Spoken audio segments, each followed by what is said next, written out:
I'm so excited to introduce today Jerzy Gregorek, four-time world weightlifting champion, poet, co-creator of the Happy Body program.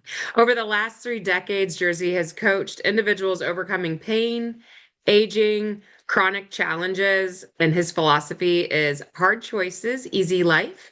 Easy choices, hard life. I can't wait to dive into this piece. So much good stuff to unpack today. I love that this belief in strength and peace of mind, lasting vitality at any age. I feel like we're going to be on the same page, speaking the same language. Welcome, Jerzy. How are you? Thank you. I appreciate to be here. I hope we'll have enough time. Plenty of time. We can always do a part two, three, and four if Yeah, we need well, to. that's fantastic. Yes.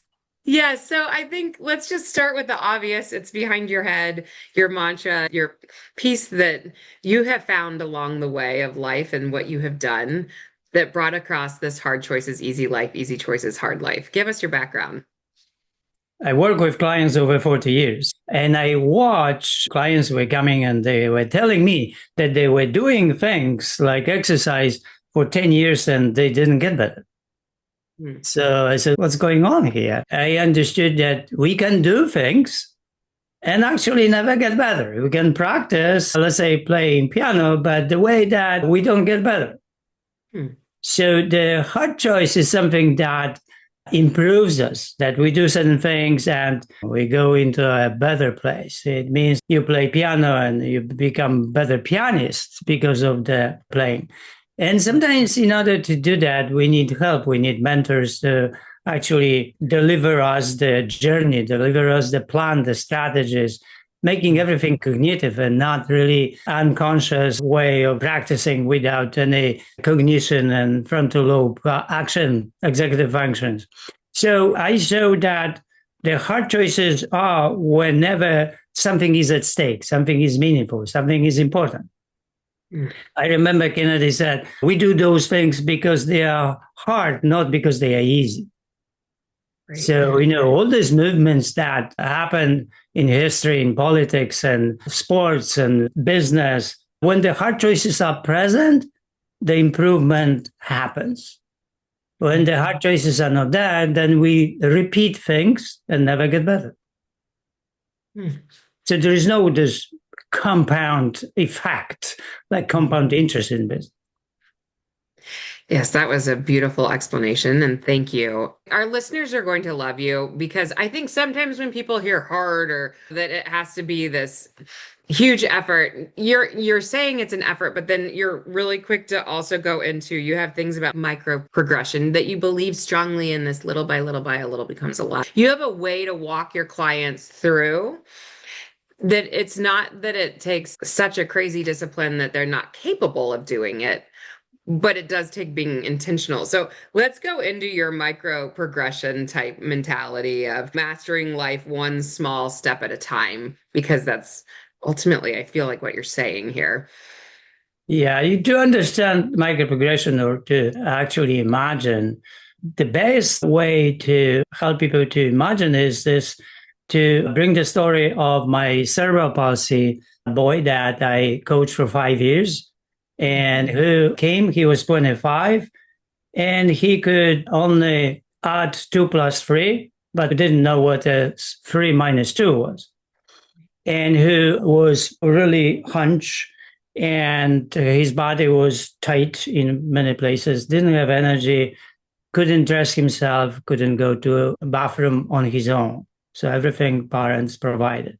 When father brought him, I went to the gym with him and I wanted to do bench press and see how strong he is. I put the aluminum bar 15 pounds and he was not able to take even that bar out of the rack. We're talking about 25-year-old man. That Mhm. was affected by cerebral palsy. He definitely suffered the effects of that condition. When I noticed that, I gave him a bar, 3 pounds bar, wooden bar, Mhm. and he lifted. Then I added 5 pounds, it was 8 pounds, he lifted. Then I added another five, and it was 13, he lifted, and I put back aluminum bar, and he lifted. Mhm. So his brain changed, his attitude changed to the weight. He was able actually to do that. Mm. So over 4 years, I was adding a pound a week. And when he couldn't lift more at that week, then I repeated the next week until the progression, the accumulation happened. And in 4 years, he went from 15 pounds bar to 170 pounds bar, became stronger than his father because of the energy he received through the micro progression. And the father said, I understand micro progression now. He passed his elementary school, he passed his high school online, and he went to community college. And now he is moving into the San Jose state. The boy completely went from completely dependent to independent. Parents are happy. And that is micro progression in really action. Yes, I do think that that's a beautiful story, an extreme story. You can go there. Can you give us even one that's maybe relatable to more of the average person who's just going, I'm not a shower up at the gym. I feel like I've tried this weight loss thing multiple times and it doesn't work for me. What would be your thoughts with that and story for them? My clients sometimes come in and they say, I never touch the ground. Like when I bend, no way. So I'm really even above the knees when I bend. So can I touch the ground? And of course. Did you touch the ground when you were born? when you were 1 year old? You could. So you have that in you. So sometimes it takes a year or two to bring somebody from extreme inflexibility to flexibility. So the best way is just you bend and you bend toward the box or something and touch it. And so when you actually touch it, then you know the limitation. And if it's comfortable, then you lower that for about half an inch and try to touch again. And you can do like 3, 4 times a day. Touch it, hold it, release it. Touch it, hold, release it. And you can see that after 5 rounds like that, mm-hmm. you will be more flexible. A person can be more flexible and it will not feel any tension. But if that happens, you can go another half an inch or quarter inch down and keep moving. From 20 inches, you can arrive on the ground probably within 1 or 2 years. That's beautiful. That's amazing because it's like an inflexible person that thinks that was born and was not able to do it can actually improve that flexibility within a year or two. Agreed. And do you feel like your clients can't see that available to them at the beginning of working with you and their aha moment of when they realize that they've overcome something that they never thought they could have done in the first place? What's that piece of that journey look like? Of course, sometimes they say, "Are you crazy? There's no way that I can do these things, or I can lose 50 pounds, or I cannot be 122 pounds." I said, why not? Oh, I was in high school when I was 122 pounds. I'm 50 years old. And okay. So I measure the body fat. The education is really good. It helps. Mm-hmm. So I measure the body fat and I say, oh, listen, you have inside of you 90 or 100 pounds of muscle, and you had it when you were in high school. The only difference that happened to you, you have 40 or 50 pounds more fat on top of you. But you are not different that you were in high school. Mm-hmm. So when people know something and know why it needs to be done, then they can bear anyhow. Then the plans, the strategy, they are okay with it. The most important is to present why we would do what we need to do. Mm-hmm. Is it for health? Is it for beauty? Is it for something else? But it has to be explained. It has to be exposed. And when it's exposed, it's easier for people to accept, especially how we are going to do it and what is required. And when you are honest with people, people are on the board. It's like with children. It's better to expose them to whatever happens than actually protect them. A lot of times my community is coming from a very scale-based thinking of reward. So it's always like trying to pull people's definition of what success looks like and recreate that to more of what you're talking about, like that deeper why, the ask why till you cry. Do you have to do a lot of training in that area, or do you feel like your clientele that you pull kind of already has their why figured out? No, it's a journey. So when some of my clients that stand on a scale and they thought about losing weight, but they're actually gaining weight, and then it can be frustrating. It can be something that is not easy for people. And at that moment, people can turn themselves against themselves. Mm-hmm. They can have, negative thoughts about themselves. Oh, I will never do it again, do it, or I will never achieve it, and so on.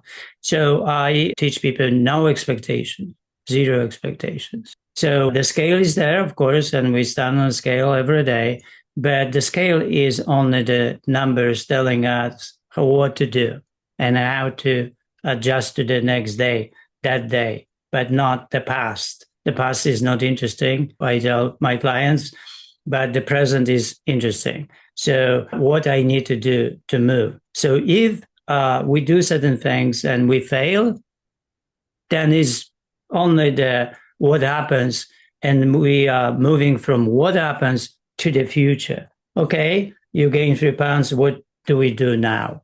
And then we recreate again in the present moment again the day and again the day without telling ourselves that we are not good or we fail or whatever it is. I see that the journey forward is interesting journey. And when I work with the cerebral palsy boy, it was the same thing. Set up what is it, and then dealing with that, working with that. If he didn't work out, let's say, at home for 2-3 days, so okay, then that the knowledge is there and we move on. So what we can do, how we can move it differently, better, and whatever it is. Find a way how in the present moment improve things instead of talking to yourself, especially negative. Yes, no, that's so good. I want to talk about this flexibility first piece that you come up with and why skill and resilience depend on it. Are you talking about true flexibility of body or flexibility of mind, of being able to flex and flow with what life is asking out of us? Well, both, right? Because, there is a flexibility of the body that needs to improve. And also there is a flexibility of the mind to adapt to challenges like our choices. Mm-hmm. And that flexibility can be gained, but that flexibility depends on what we read, who we meet, who we talk to, what kind of movies we watch, because it's a buildup of something good, and goodness is the part of it. So that the more we build that mind that is positive, the more we are capable to accept the hard choices and to accept what needs to be done, micro progression, process, and we are more accepting moving forward than backward. The Zen saying is, if we go backward, we get worse and we die. When we go forward, we get better and we die. And so the punchline is, why not to go forward? That's so good. Yes. The Zen is really cool. I mean, they always have a certain way of saying that. It's hard to disagree with it. We end up in the same spot. Yeah. All right. This is fun because I feel like we have very similar thoughts, and then you have a little bit of different approaches to get to them. So I like the flexibility talk really being part of that. What am I not asking you about resilience? Because I feel like you're a wealth of wisdom on these type of topics. What is some of your talk with your clients around resilience? Well, this is the struggle between the negative and the positive, which I put in the dialogues. And I wrote 3 books about master and fatalist. And that in a struggle, when we are exposed to a situation, let's say there is a cheesecake and you want to eat it. but you know that you're not supposed to. So there's an inner struggle inside a person's mind that their negative will make the case that, oh, life is short and, go for it, right? Why not? Hmm. And then the positive will say, yeah, yeah, but well, we want to be healthy. We don't want to get sick and we don't want to gain weight. Oh, come on. The fatalists will say, it's not so, we don't even know, it's not true. And so there's a constant dialogue in us. That dialogue can be conscious or can be unconscious. And then those books that I wrote, they try to help people to be aware that we have this different charge way of believing in some things. So by reading it, we can be aware, oh, I see that my negative side is talking to me. Oh, that's the positive side. And then the whole purpose of it is to outwit the fatalist. And I wrote these dialogues, sometimes 2, 3 pages with different scenarios. And I wrote these books about the food, the exercise, and the rest. And everyone has about different scenarios that usually we face in life. But outwitting the fatalist is the most interesting because you have this dialogue, but eventually you need to be cognitive. You have to really think about how to outwit negative so you don't reach for the cheesecake. Hmm. You will not decide. And once you have the 51% of the master inside of you, the positive side, and 49% of negative, you start winning your life toward the positive. And again, there's a micro progressive system that is involved. It's hard to see it because it's like poetry, but it's a process. If you keep winning this 51%, then your mind, the plasticity of the mind can be 52 and 53 and 54. And eventually you come to the point that the cheesecake is there and you don't pay even attention to it. It's just, for you, it's not there. Or you can be the person that is extremely fatalistic and strong and will grab that, cheesecake.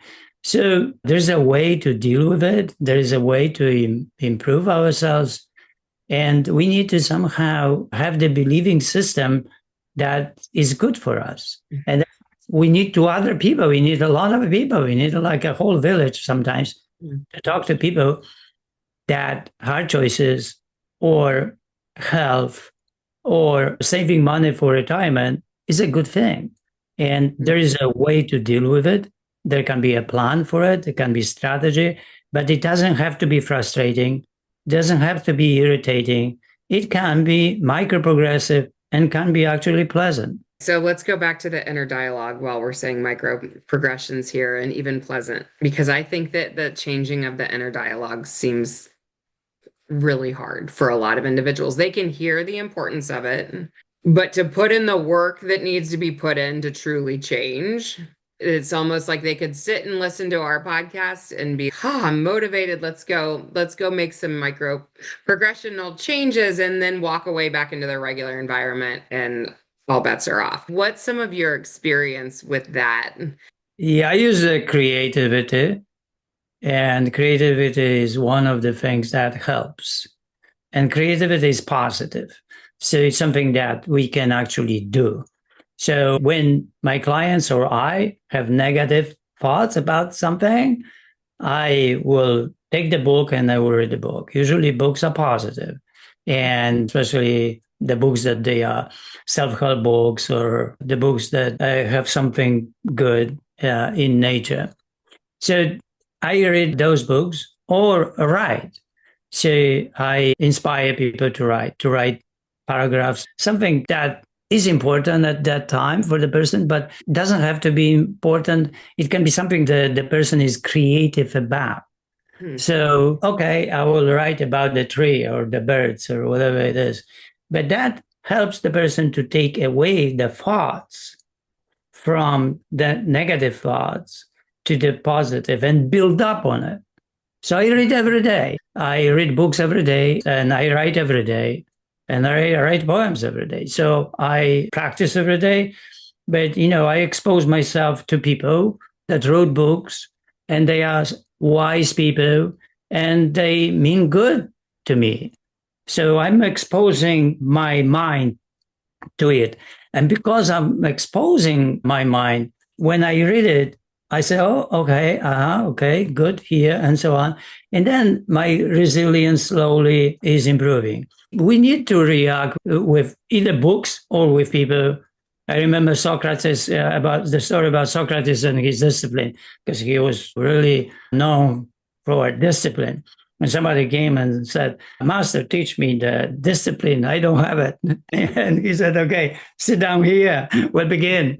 So the beginning is with people who have discipline. We need to really seek people that they have it, whatever we want, so they can actually help us to get it or improve something what we need. Sometimes people in gyms and they are 50 or 60 years old and they hire a trainer that is 30 years old with the purpose of living long. That doesn't have sense, right?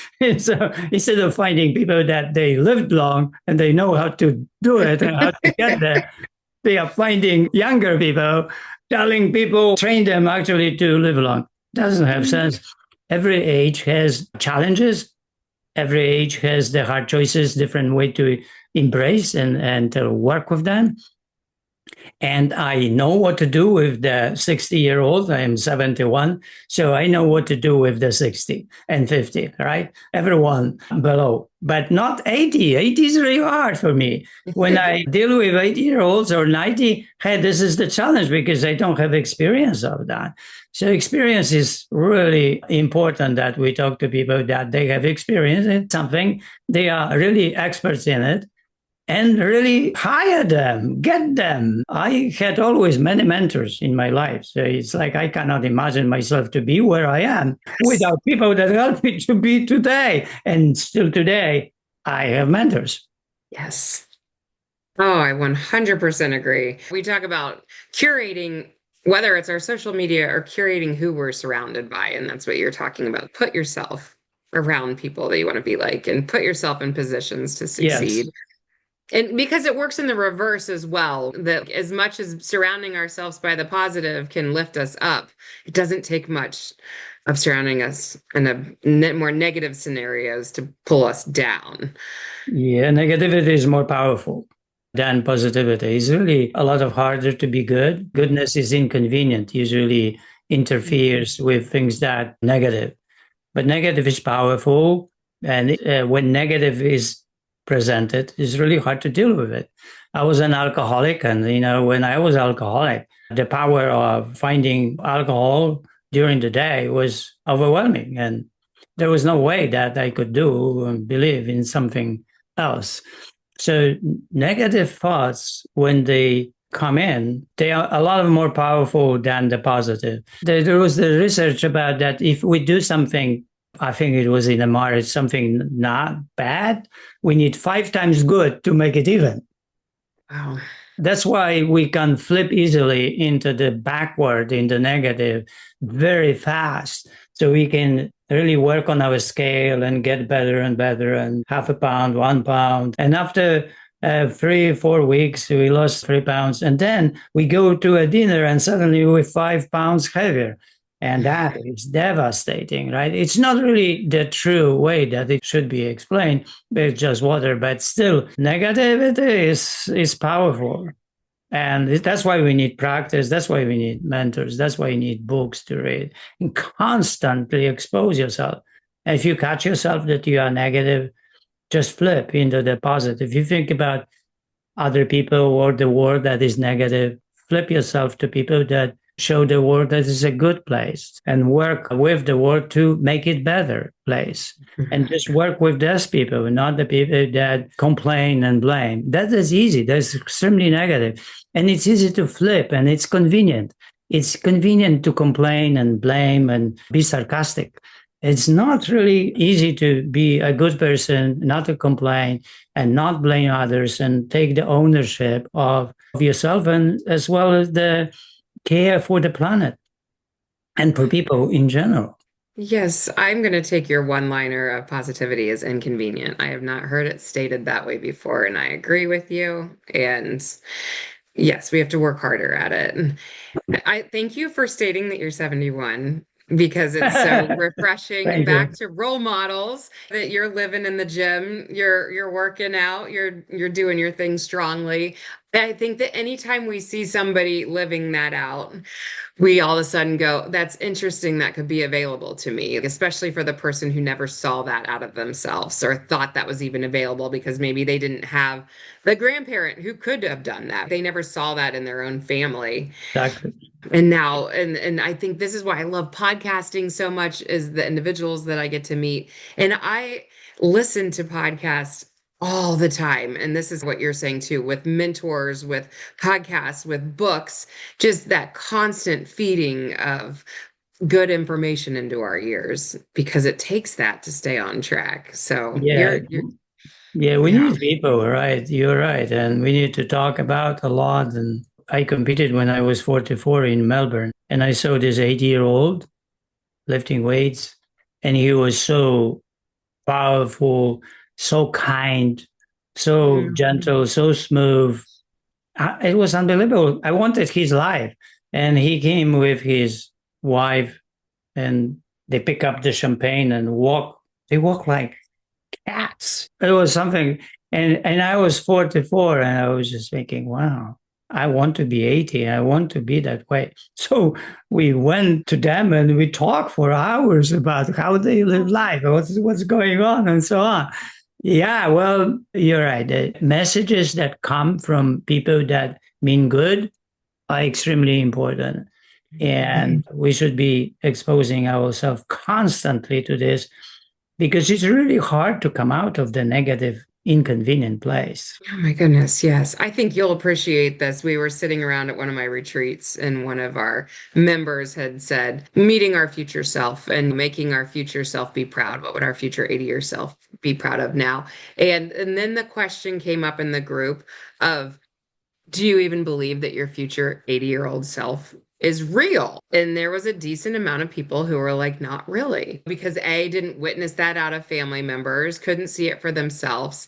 So to not even think that that version of you can exist, it's hard to motivate the younger version. And then you start to see the yous of the world. And at the gym, saw an 80-year-old woman doing pull-ups. I want to be that. That's amazing. So I don't know. It's convoluted. I like the idea of the new past. So when we are in the present moment, we see the past. We don't have the future. We kind of think about the future, anticipate the future. But the future only happens when the new past is built. So in a way, if I see the past and I'm overweight and unhealthy, and I'm in the present moment, but in a year, I can have a different past. I can see myself healthy and not overweight at all. Mhm. But in order to get there, we need to build the past. And in order to build the past, we can only build this in the present moment. So good. So the practice of the daily practice is here important because that's the only one that builds the past. So if we keep doing the same over and over and expect that something is going to happen, it's not going to happen. Like Einstein said, right? Insanity is to do over and over the same and expect different results. So in order to build this new past, we need to look into the practice. What do we do? And change in the present moment what we are doing and somehow link mathematically that to something what we want. And if we can keep improving, it has to be something that has the power of the improvement. Because if it doesn't, then we'll end up in a year looking at our past from the same perspective. And that is sad. That's so wise. You have so many nuggets of wisdom. Jerzy, you're wonderful. And you are. And you have books out in the world. Where are the best places for listeners to connect with you to keep listening to your nuggets of wisdom? The Happy Body is the best. And when a person comes to the Happy Body webpage, there are books and there are resources, podcasts that I did, and wisdoms written, and then blog and all the information to actually infatuate yourself with good things could help with building resilience or believing that the good is okay, the good is good, and I will fight for it. I will work for it, and I will build this new past for myself. Yeah, it's so good. So good. Thank you so much for your time today. If you got to Thank you, send our Lindsay. listeners away with one, if you're like, if you've heard nothing else out of today, if you wanted to just wrap your arms around them, pour all your love and wisdom over them, what would be your one takeaway to make sure that we don't miss out on? I think that the believing that you can get better is important, and everyone can get better. So that I think to start with that message, and then that message can take a person to the plans, to the solutions, to find people to help that person. The message is everybody can get better. Everyone. It doesn't matter where you are, and it doesn't matter how old are you are. It really doesn't matter. You are where you are, and you can get better. Yeah, that's so good. No lost causes. No, Yes. actually, getting better also is a fantastic journey. It's like getting better, feeling better is an awesome feeling. It's worthy of fighting for. It's worthy of walking that journey. It's a beautiful thing. Once again, 100% agree. Thank you for your time. Thank you for Okay. joining us. Yes. Thank you, And Lindsay. I we'll, appreciate you doing the podcast and everyone that talks to people. We need to talk, and we need a lot to talk, because that talk eventually is sent somewhere and opens somebody's mind. They're willing to, and even believing that the person can get better. That's why it's important, it's vital, it's essential to talk. And because it's the beginning of something that could spark the journey of goodness. right. I believe that. Oh my goodness. Thank you. Have a blessed day. Thank you, Lindsay. Bye.